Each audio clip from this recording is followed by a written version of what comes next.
Rolling right along here on the Exam Room Podcast, brought to you by the Physicians Committee with the weight loss champion, Chuck Carroll. Today, we are talking about a hot topic, one that so many listeners have written in, and they said, please, by goodness golly, can you please do a show on gluten? And so, yes, of course we can do a show on gluten. And I thought that the perfect person to talk about gluten with me is registered dietitian Lee Crosby from upstairs at the Barnard Medical Center. Welcome back to the program, Lee. Great to be here, Chuck. A lot of people are really familiar with gluten because of celiac disease. Right. There's the link there. I think that even on a lot of breakfast cereals, there's that mark there that's saying gluten-free celiac disease. What is the connection there? What is celiac?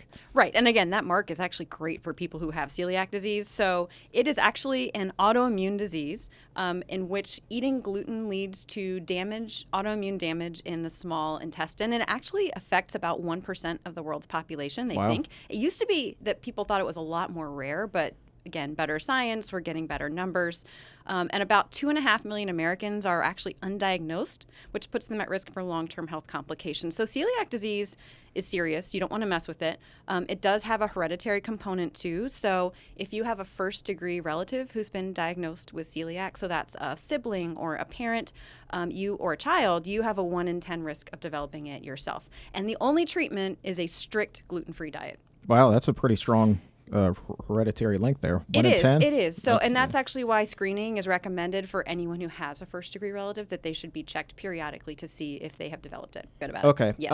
And what happens if somebody who has celiac disease has gluten? Yeah, it's actually not great. But it's kind of interesting. Does interesting count? I love interesting. So their body mounts an immune response that it attacks the small intestine, particularly those villi lining the little fingers that increase the surface area of the small intestine so you can absorb more nutrients. What happens, coming back to celiac disease, is that, remember I said that gluten was made of glutenin and gliadin? Yes, ma'am. All right. So the gliadin protein fragment comes into contact with something in the small intestine, an enzyme called tissue transglutaminase.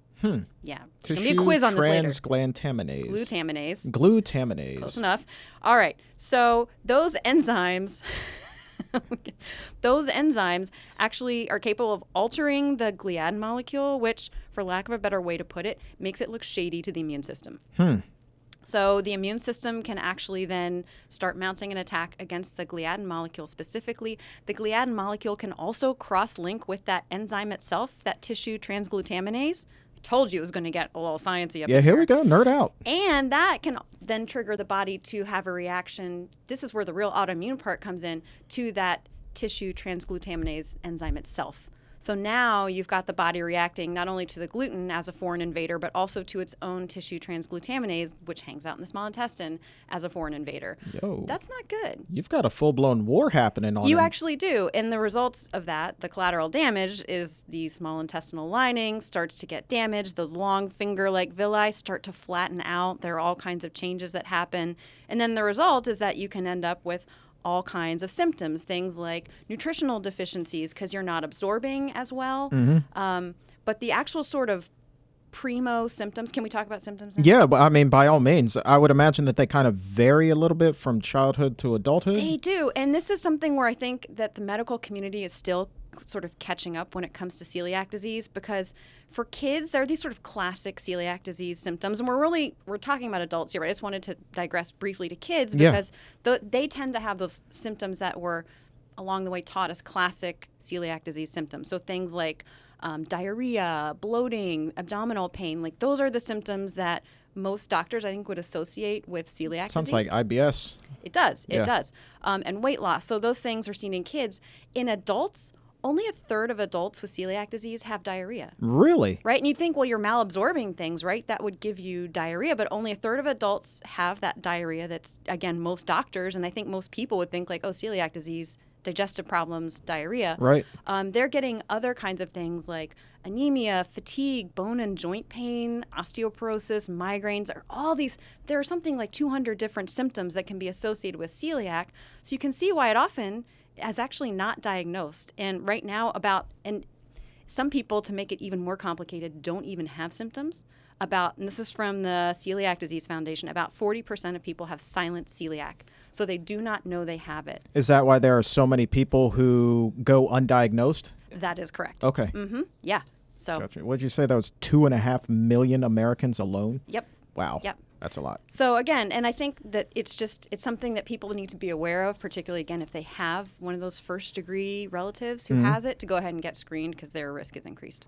Simple blood test?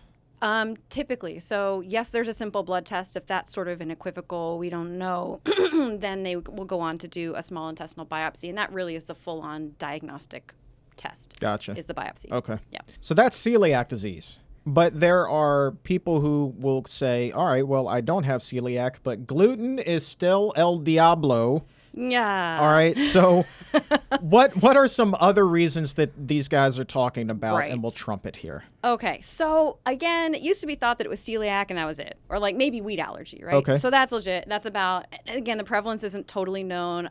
One paper is 0.2 to 1%, so pretty small. Right. So we got 1% with celiac, and then like we'll just be liberal or conservative, I guess, 1% who have wheat allergy. Right. Okay. So, but why, huge numbers of people are following this gluten-free diet? What's their deal? Well, there is something else. There's a sort of catch-all term called non-celiac gluten sensitivity, which is also known as non-celiac wheat sensitivity.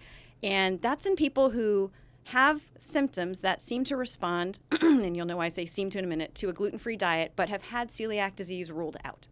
So they've gone through all that diagnostic stuff. And they also don't have wheat allergy. Okay. So it's the people who have had those excluded, and they say, but I feel better when I take gluten out of my diet.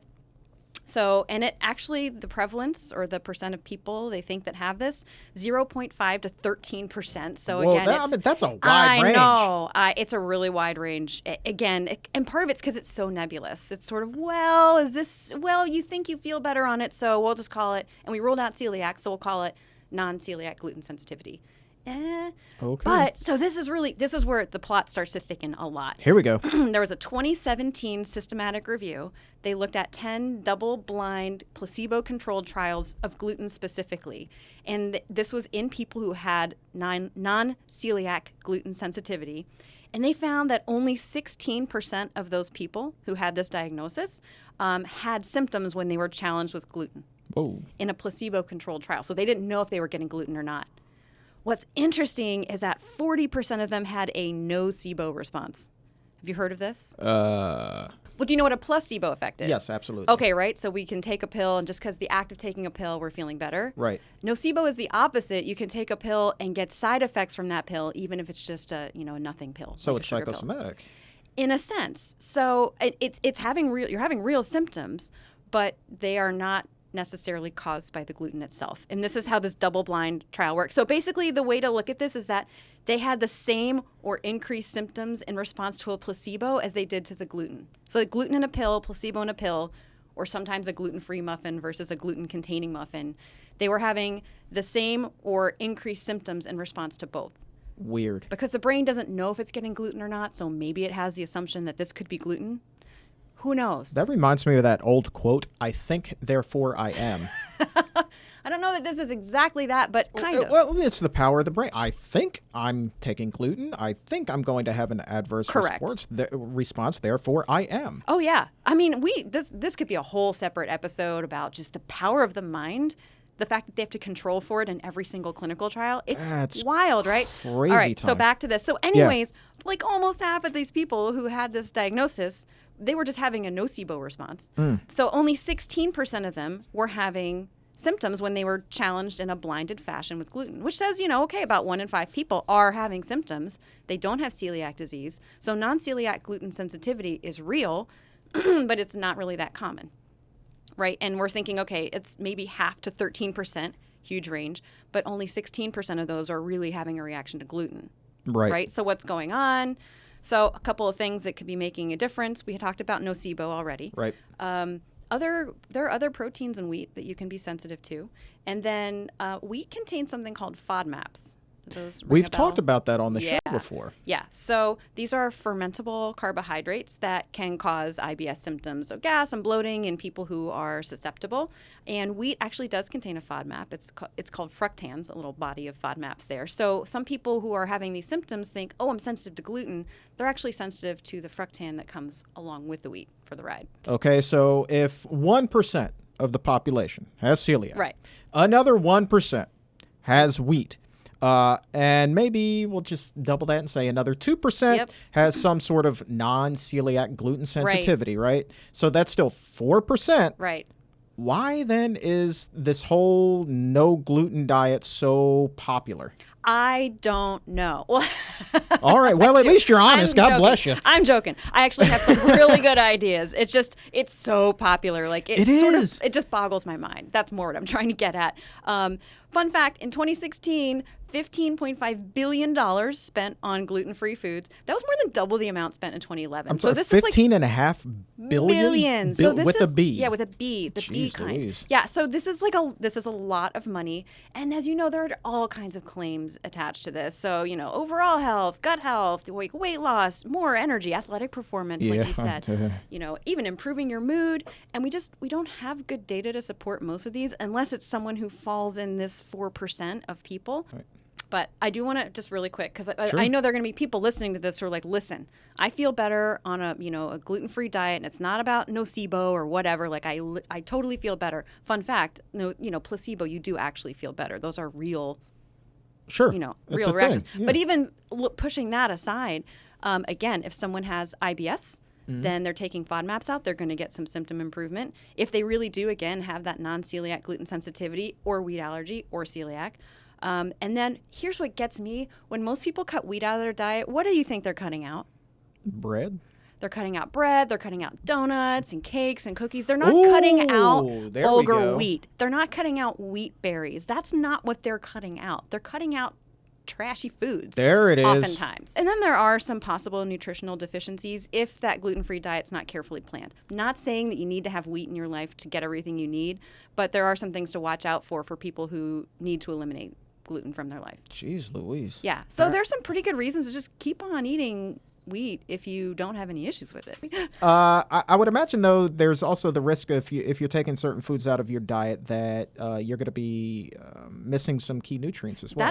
Now that is true, and that Okay. is something that, again, can you have a well-planned gluten-free diet? Sure, but most people aren't sitting down like, I'm going to eliminate gluten. That means, and let's talk about what we're going to be eliminating. So iron and B vitamins, and these are present in whole wheat, and they are added back to white flour, which is not my preferred method. They add Right. back. When you ever see enriched flour, that is just code for processed, refined. All the bran and stuff has been stripped away. Gotcha. So, but either way you go, you're getting these B vitamins, so thiamine and riboflavin and some folate and niacin. So those are added, and actually extra folic acid is added to white bread products. That was an effort to decrease neural tube defects, because a lot of women don't know they're pregnant until they're a month or two in, and that's when neural tube defects have already happened. You need to eat enough folate for that. What I think is probably the bigger piece is fiber. Right. Most Americans are not getting enough anyway. Mm-hmm. And what they are getting is likely coming from wheat products, a decent chunk of it. I'm going to talk about the 3 C's of fiber. Oh, here we go. Constipation, cholesterol, and cardiovascular disease. Oh, wow. Right? So we had just talked about the constipation piece in so many words. Cholesterol, soluble fiber, can lower cholesterol. Right. So that's an issue. And then cardiovascular disease, we know that whole grain products, and that includes wheat, are linked to better cardiovascular health outcomes. Nice. So you take that stuff out. If you're not replacing it with other whole grains, you could have an issue. So that. And then, of course, if you're not getting enough iron deficiency anemia is an issue, and the symptoms: anemia, fatigue, weakness, all these things, not fun. And then B vitamins, you can also end up with anemia if you have a folate deficiency or a B12 deficiency, although B12 not typically found in bread. And again, we talked about neural tube defects, so that's an issue. Again, it's not to say you can't have a healthy gluten-free diet. You just have to be a little more careful. Gotcha. Yep. Can you give us an idea of some grains out there, gluten-free grains? That's the thing. There are so many. So I think a lot of people go gluten-free and they just start increasing their intake of animal products as they're like, whoa, grains are bad. No. So we have, brown rice, oats that are marked gluten-free, because there's often, and all these grains, you want to make sure that they're marked gluten-free, particularly if you have celiac disease, because that has a legal limit of 20, I believe it's 20 parts per million of gluten in that product. Gotcha. So that really does mean something versus just like some of them will be like healthy. Well, that doesn't mean anything on the label. So we talked oats, brown rice, wild rice, quinoa. We got teff and amaranth and millet, sorghum, the grain, not the syrup.